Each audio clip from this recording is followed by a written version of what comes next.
Have you ever prayed but never got an answer, and wondered if God was really there?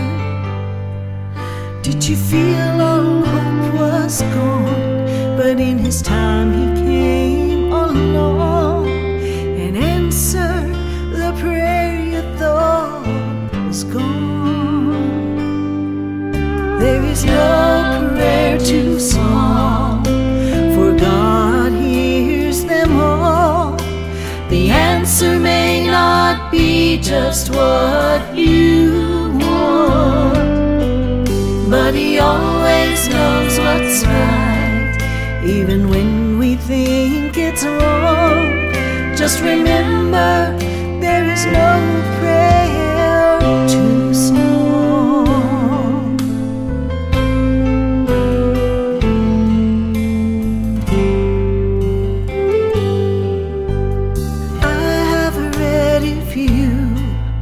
Will ask, you shall receive.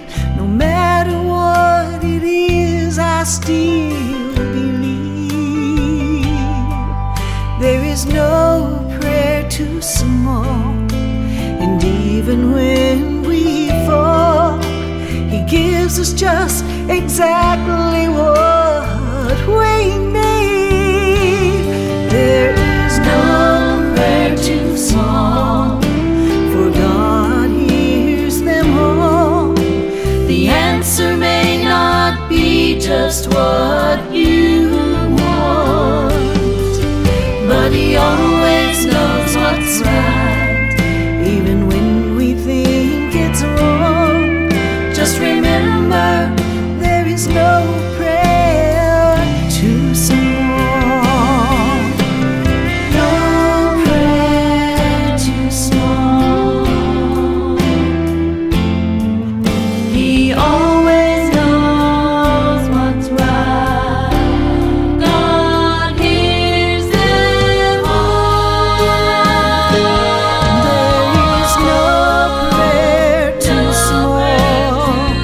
My God hears them all. The answer may not be just what you want, but He always knows what's right, even when we think it's wrong. Just remember, there is no prayer too small. No prayer too small.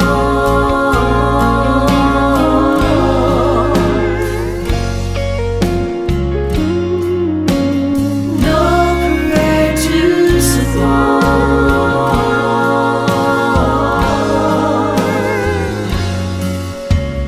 God hears them all.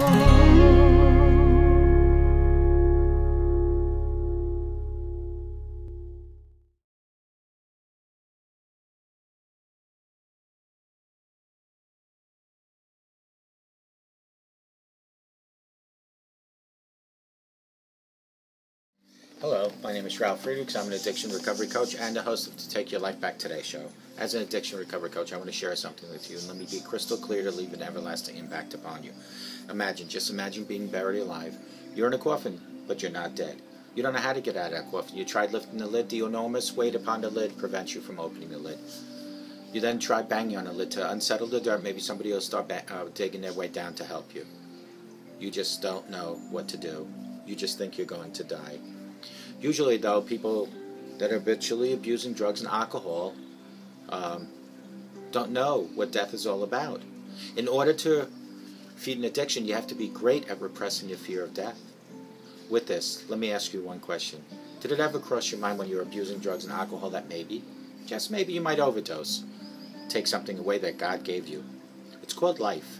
And when you take life, that's selfish. More selfishly is to take your life from the people that love and care for you most. Mother, father, husband, wife, children, and grandchildren. With this, let me leave one last thought with you. Don't be like the person I just read about from these index cards that waited and waited until they looked for help. It was too late then. Pick up the phone, call me at 844-405-HELP, and I promise I will help you take your life back. For your life is gone. And there are people like Larry Geis from the Geis Academy. 30 years experience as a life coach, as an addiction recovery coach. He will take you from your depression to happier times, low self-esteem to improving self-esteem, from your addiction to recovery. He has over 30 years experience, like I said, and him and I always tell folks like you, it doesn't matter where you came from, it doesn't matter where you've been. What matters is that you're here looking for a better today and a brighter tomorrow. Call Larry at 516-458-2741, or you can go to www.odysseyconsultant.org. Larry Geis, 516-458-2741. Folks, when you take your slippers off at night, stick them under your bed, please. Don't leave them by the edge of your bed, because then if you stick them under your bed, you'll be forced in the morning to get on your knees to retrieve them. And what better time while you're on your knees to praise God for another beautiful day, to enjoy the stream and the waterfall behind me. And while you're on your knees, you can thank God for the home that you're in, the food that you enjoy, the clothing on your back, the husband and wife or children that you have. You can ask God for guidance and direction, forgiveness and mercy. Do this each and every day. At night, take your slippers off, put them under your bed. In the morning, put your slippers on. And while you're on your knees retrieving those slippers, thank God for another beautiful day. For one day, it'll be your last day. Folks, there is no better way to start the day by personal communication with the Lord Jesus. Then put your slippers on, roll your shoulders back, stick your chest out, and walk with God 24/7.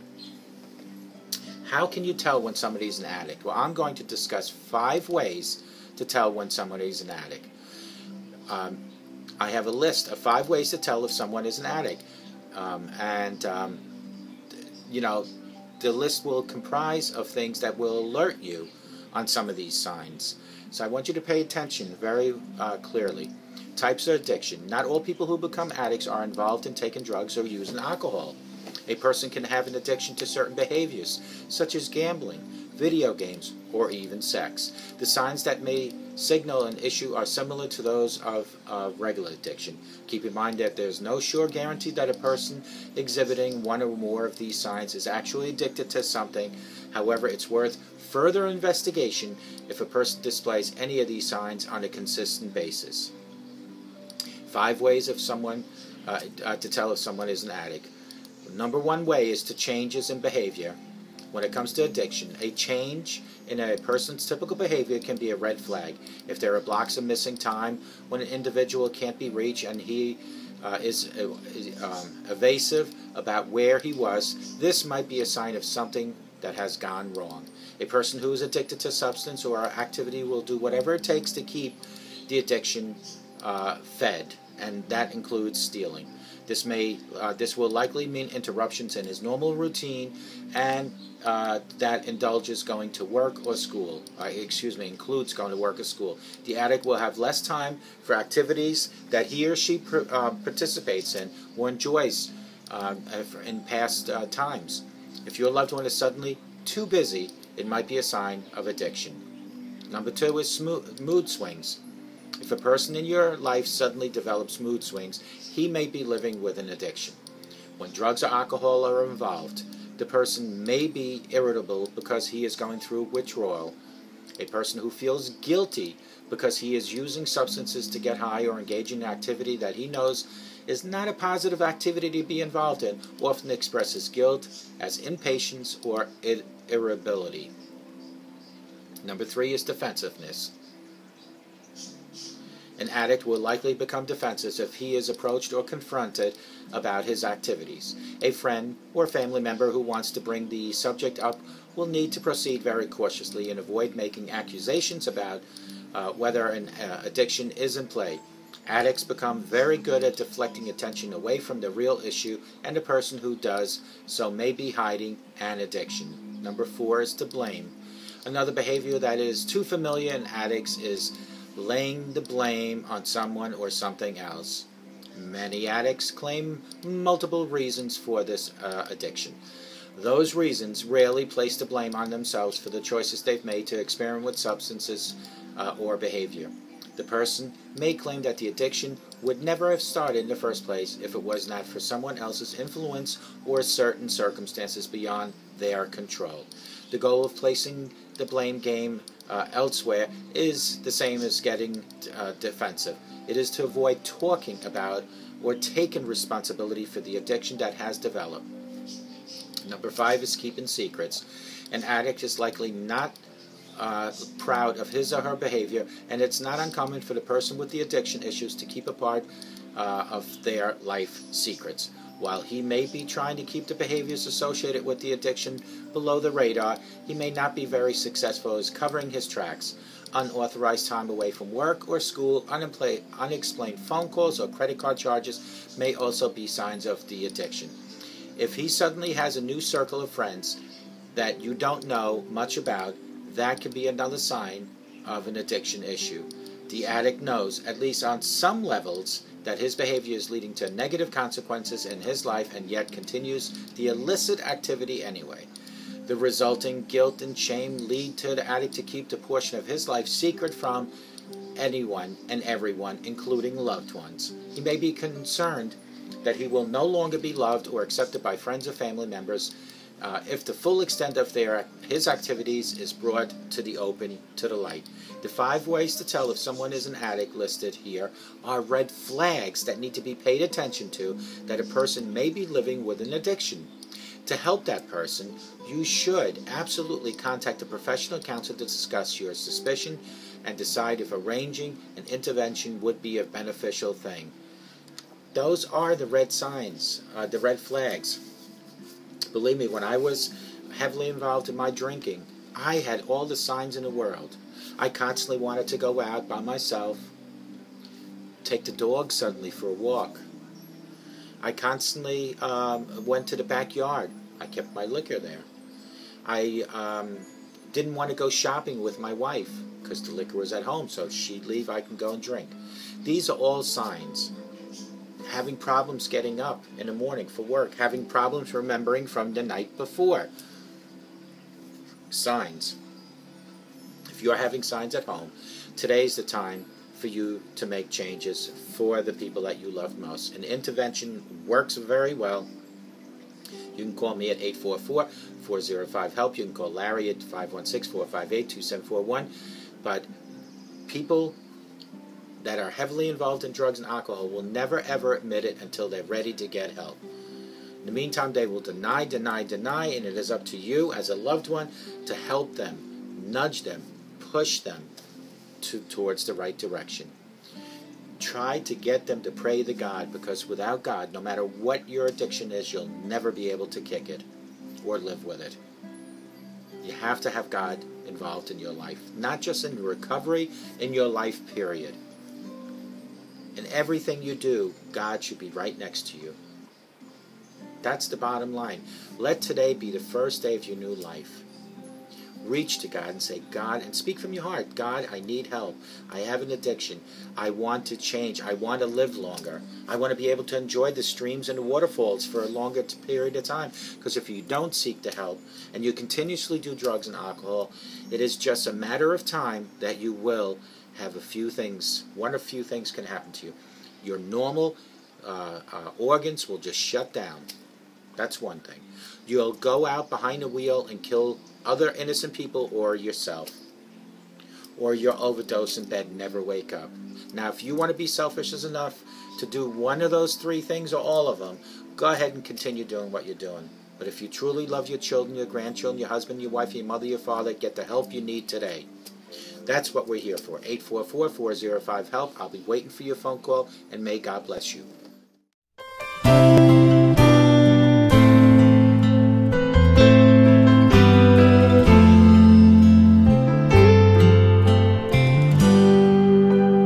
Have you ever prayed but never got an answer, and wondered if God was really there? Did you feel all hope was gone, but in His time He came along and answered the prayer you thought was gone? There is no prayer too small, for God hears them all. The answer may not be just what you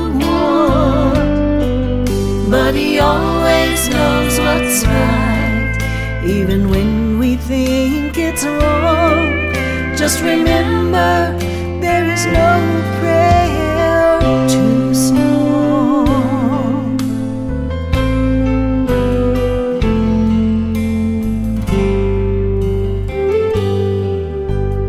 I have read if you will ask, you shall receive. No matter what it is, I still believe there is no prayer too small. And even when we fall, He gives us just exactly what we need. There is no prayer too small, for God hears them all. The answer may not be just what you want, but He always knows what's right.